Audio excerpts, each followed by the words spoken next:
It's terrifying.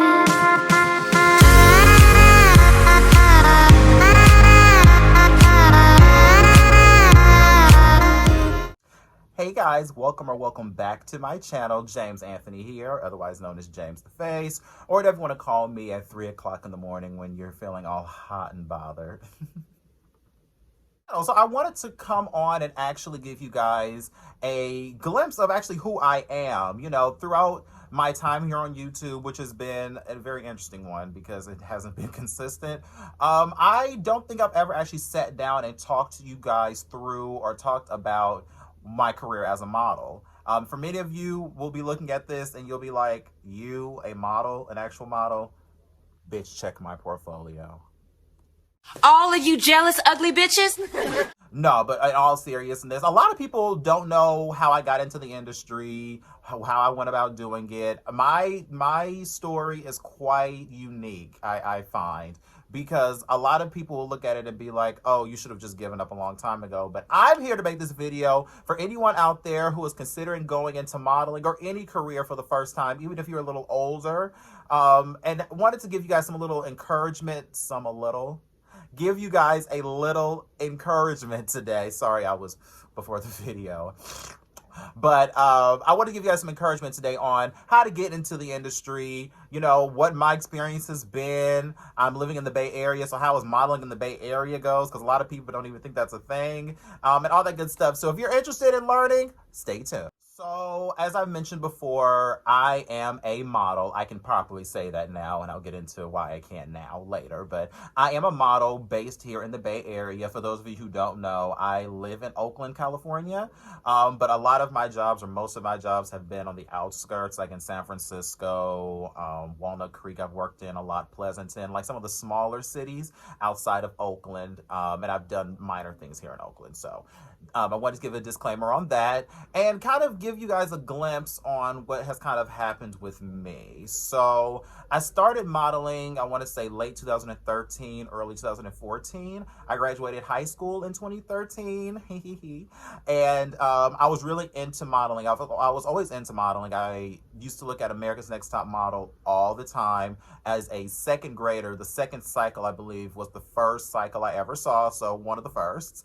And from the time I saw it on TV, I somehow, some way wanted to be a part of that world. At the time, as all of us know with Top Model, it was mostly females on the show. It was not until I want to say cycle 20 or 21 where men was introduced to the lineup. And even now they've gotten rid of men, which I think is crazy. But I was really into it. I really didn't know how to go about doing it. I have no family in entertainment. I don't have any family in any such industry. So I knew that if I wanted to do this, I was going to have to do this like independently. And not that my family and things didn't want to support, but I just knew that they just wouldn't know how to. So I went about figuring out how to get into modeling. And one of those ways was trying to find an agent. When I was doing my research, I saw that, everybody that was successful had an agent, right? So I shopped agents. Obviously in San Francisco, I shopped agencies. I shopped one agency here in Oakland, but anyway. And one in Pleasanton. But the one in Pleasanton, they had the most clients out of all of the agencies that I was vying for. So no shade. So with that being said, I went years and years and years, and I created a portfolio, and I went about finding photographers, making connections in San Francisco. At the time, I was working in San Francisco as a manager for a retailer, and a lot of the staff members that I worked with, one thing I loved about working in San Francisco was that they were creatives. Most of the people that I worked with were in creative spaces or creative fields outside of working for the retailer like myself. Like I met multiple photographers or worked with multiple photographers in the professional setting, and I got to work with them in their hobbies and things that they would do outside of work as well. I got into portrait art. Shout out to Janelle Del Cid from San Francisco. She's the one that actually introduced me to the whole idea of portrait artists and portrait modeling, which is what she does. And that's what I did for a little bit as well. And, I just found a lot of resources right at my fingertips working in San Francisco. So I started going to work on my portfolio, and I'll insert some shots and things of my earlier photos that I had taken. And I had met some great photographers along the way, and I was really excited to create a portfolio that was unique to me and my style and what I can contribute to fashion. And so, with a lot of time, sometimes a lot of money, because photography, I wanted, let me tell y'all something. I wanted bomb ass pictures. I want pictures that look like they could be snapped out of Vogue and GQ. Like, I wanted some photos. So I knew that, like, only so many of my friends that had, like, you know, and this is no shade to quality or anything, but I knew that if the type of photos that I wanted to execute, I was gonna have to spend a little money on. I figured that early on. So luckily at the time I was able to do that. And some of my best shoots I paid for, like in my portfolio, because I wanted a standout, knockout thing. So when I shop agencies, it wasn't a matter of who's gonna sign me, it's a matter of who do I wanna go with, because I wanted some options, okay?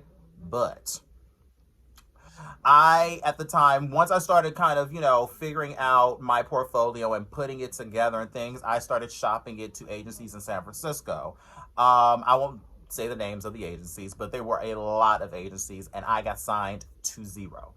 None of them. All of them told me no, either through email or even in person when I went for the visual interview. Nope, we weren't interested. And oddly enough, they weren't as rude as a lot of people probably would perceive on TV and stuff. They weren't rude about it. There was only one that was a little like, you know, but most of the other ones, I didn't really get rude no's. They were mostly like, oh, we like your look, but we just don't know what to do with you. Like, you know, we don't know where we can throw you in at. And you know, that was just the market I was working in. And one thing that I want to say for those of you who are interested in modeling and possibly live here in the Bay Area, I know there's some of us that are here. So if this is you, I want to talk to you for a second and say that never stop when you hear no's, okay? Do not stop, because I got in my head, it was like by 2015, this had all taken place, and 2015, 2016. And by this point, I was like over it. I said, James, like I kept looking in the mirror. You know, this is when Satan starts to play in your mind a little bit. I started getting in the mirror. I started being like, oh, James, you know, you really don't look like a model. Like you can't blame them for telling you no. Like I was really down on myself because like I didn't stop going to school for modeling, but I had stopped going to school because like I didn't feel an academic connection in any way. I was going with friends as well who did have academic connections, but I just did not. So I stopped going to school and I said, okay, when I start going to school, I'm going to go into this thing full force. And that's what I did. So many people told me I was crazy. So many people. They told me, James, are you serious? Oh, please. Family told me that I was crazy. People from church told me that I was crazy. Like they told me that, oh, James, you're dreaming. Stop dreaming. Yeah, you're dreaming. All this other kind of stuff. Even one person tried to come up with some little prophecy, which I believe was a false one, pretty much telling me the same thing. Like, this is not for you. You need to go back to school, X, Y, and Z. And at the time, it was like, I feel like all the signs are there, right? Like, all the signs are here. Like, I should just give this up. But I had the burning passion. I was just like, I like modeling. Like, I want to be on magazines. I want to be on billboards, bitch. Like, like I'm not letting this dream go that easily. And I kept also reminding myself of the things like, James, you don't have no kids yet, so why are you slowing down? You don't have no man, so why are you slowing down? Like, you have no reason to slow down. I didn't have a reason to slow down other than the no's I was hearing. And once I started realizing that I wasn't going to stop, I did my own work. I became my own agent. And I want to encourage anyone out there that is, again, looking into modeling is you do not need an agent. You do not need an agent to succeed in this field. Please understand that. Because I was under the impression that you did. And don't get me wrong. Agents are great to have. I have one now. I'll get into that later. But agents are great to have if you have a good one, you have a good connection, and they're willing to go to bat for you during negotiations and finding gigs for you and all that. Then it's a great thing. But please understand that you can go and sometimes get those same gigs yourself. Find out casting call dates yourself. And that you can get in that way. And what's also really good about that is that if you book those jobs, you don't have to share no money. You book this yourself. You ain't got to share no money with no agent, okay? So, it's almost like you're winning in a sense. So, but I didn't think about it that way. I thought the most successful people have agents. I don't have an agent. Nobody wants to sign me. I got to stop. So for about a year or so, I was really in a hump of depression because I was just like, God, I don't have no man. I don't have no kids. I don't even have a dog to cuddle up with. I want to be a model. Nobody thinks I can do it. And it was a really, really, really depressing time for me. It was not until a photographer reached out to me who was based in San Francisco and said that he was just, playing around with his camera and his new setup in his apartment in San Francisco. And he said, James, why don't you come on in and just let's play around? Nothing serious, just play around. About that point, I like photo shoots. Don't get me wrong. I like cameras and all that shit. So I was into it. So I said, okay, I'm down. Let's go. And I fell in love with it all over again. We was smoking, we was taking photos. It was a cool little vibe. And I was like, you know what? Let me give this a shot. Let me really give this a shot, James. And with that being said, one thing I started doing since I didn't have an agent, I started going online. I joined Facebook groups for minor things, super minor things oh, I need someone to model this for me and this for this website. Little things like that I was just like, okay, James, that's going to get your face out there. And I want to shout out Miss Dayla Antoinette. She was the first person that gave me a magazine feature. I was featured in Lash Ink magazine with her campaign, her eyelash campaign, which are bomb. Nowhere near what I'm wearing today. Hers are bomb. She has worked with some of the best in the industry. And I was able to book that. And I was like, oh my God, I can do anything. I can do anything. And I started getting excited because it was becoming me breaking down barriers and breaking down the doors for myself and being like, okay, you know what, James, this could actually be a thing for you. And so after that, I got booked for another young lady. Her name is Miss Amber Lynn. Shout out Miss Amber. How's it going? She did a brow line, and she has a brow line. Not did. She still does have a brow line, which is fabulous, by the way. I actually set my brows with the brow powder today. But I worked with her. I was able to be one of the founding faces and the founding ambassadors for her brand as well. And I just started booking jobs. I was booking jobs. I was just like, okay, this is what I want to do. I'm going to do it. I still heard no's. I want to be very clear with that. I still heard no's, but I still kept pushing. I understood at that point, I started getting a little smart. I started learning about clients myself and being like, well, I know that they don't like this type of look, so I won't go there. But I do know that this person loves this kind of look, so I will go full force into there. And, I didn't want to shut myself off from things, but I was also afraid of rejection at the time, too. I was just so numb to it that I was like, I'm not even going to set myself up for it. I do regret that a little bit because you never know. You just never know. But I was so over it at the time. I was like, no, I'm going after jobs I know I can get. So I started booking more stuff. I started having more shoots. And I also just started shooting for fun. A lot of times models just shoot for fun. And, it's really important for you to always maintain camera presence. Some people can stop doing it for years and pick it back up when the camera is rolling. Other people, if they stop, they're going to have to, find their new body and things. So in 2019, which was last year, around June-ish, I was having some problems throughout the year with the retailing I was working for. Just a whole lot of murky stuff started to take place with the company, and I was being affected directly by some of it. So I quit working for the retailer, and I also wasn't signed to an agency at the time. So needless to say, I went back into depression mode. I was just like, okay, God, now I ain't got a job or an agent, and photo shoots weren't coming in. I was really at a very low point. And then this is when God speaks. See, God, you have to listen to God. This is why I'm glad I know his voice and I know him for myself, because I had went online. I said, you know what? I'm just going to just shop agencies. I got online. I said, I have the time. I'm not working. I got online and I shopped some of the same agencies that told me no maybe a year or two before. I shopped them with new photos. Some of them still told me no, or some of them did not return back to me. But one of them called me in for an interview. And so I took my unemployed self and went to the interview and was booked the same day. And it was such a gratifying experience just because it had taken so many years for a company to want to represent me. You know, I had really gone through depressing times, but my look, I thought I was the ugliest thing ever. I was like, dude, James, like what are people gonna do with you? Like, you want to model, and you're not even close to good looking. So like, what are they gonna do with you?